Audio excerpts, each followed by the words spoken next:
points, 5-3. Then it starts sinking in my head. I'm about to win the U.S. Open. Oh my God, I remember like seeing the prize money was $750,000. 15, 40. And I kind of got in my head a little bit too much, and I kind of just started to crumble.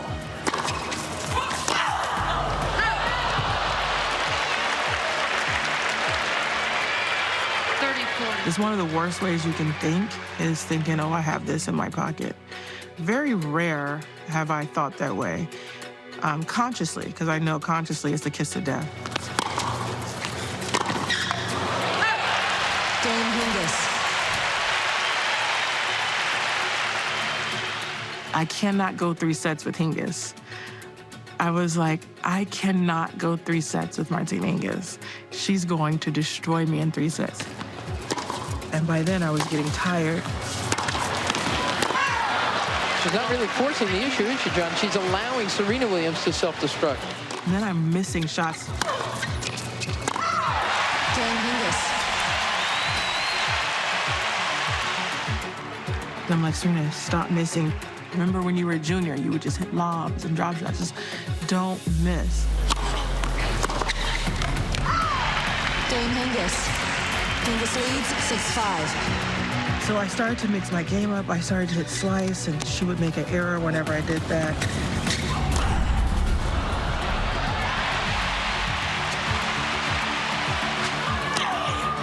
I started to get my game back.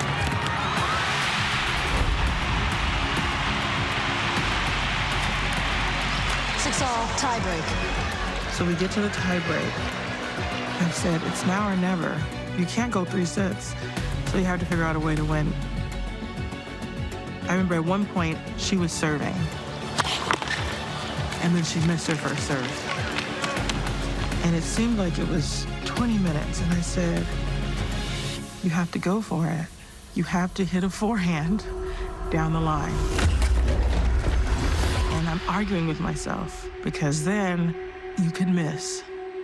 All of a sudden, the ball comes, and I'm looking at the ball, and I hit a ball as hard as I could down the line.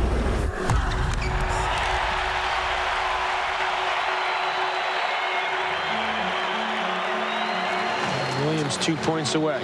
I just was like, I'm not gonna miss. There's no way I'm gonna miss. So I serve, and then I just don't miss. I don't care if we have to hit 1,000 balls. Like, I'm literally not gonna miss, because I can't go 3 sets with you. And I was just like, Serena, hit to her backhand, don't miss. Hit to her backhand, don't miss.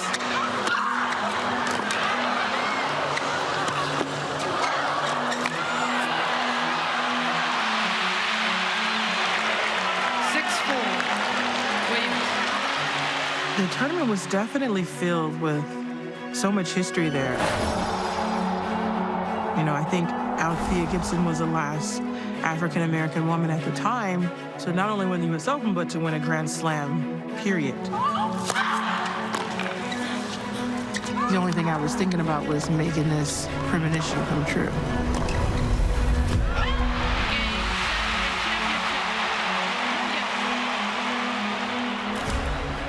I felt so relieved. I was like, oh my God, I just won the Open. And I was like jumping, and I was super happy, but inside my soul, it was an act.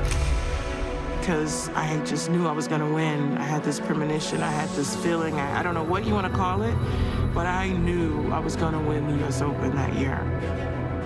And this was just the physical catching up with what had already happened. From the public courts of Compton, California, to US Open champion.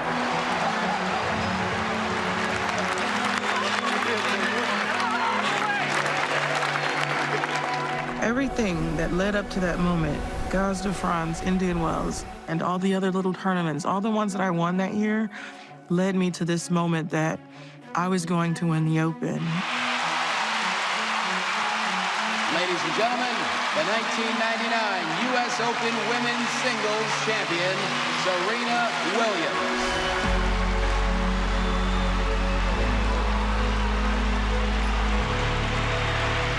it seems like forever. She shared everything with her sister Venus, but now the stage belongs to Serena. It wasn't that I wasn't happy for her. It's just, you know, we all get caught up in our inner struggle, and I was in my own inner struggles. I think I was still like in the past in my own match way too much instead of enjoying the moment. The best thing that happened to my career was coming up behind my sister. Everyone expected her to do good. I can't imagine the pressure she felt as a 15-year-old and as a 16-year-old. Like, I don't know if I would have handled that pressure the same. I feel like I was able to go so much faster because of everything that she had went through. Right after I walked off center court, I couldn't walk. It was like the ankle injury, it came back, and I physically couldn't walk.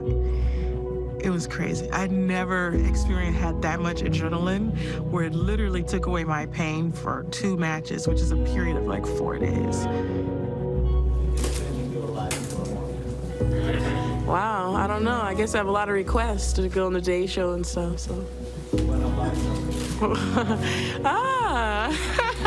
I didn't think about that.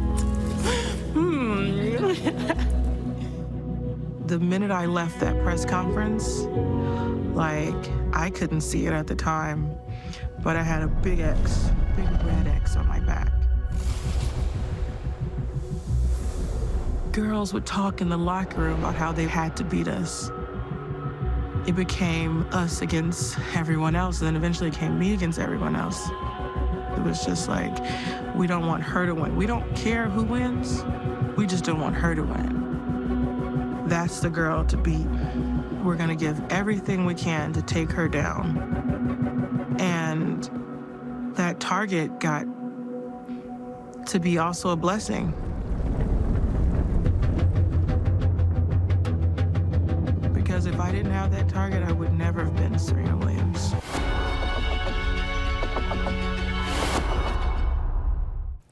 Compelling.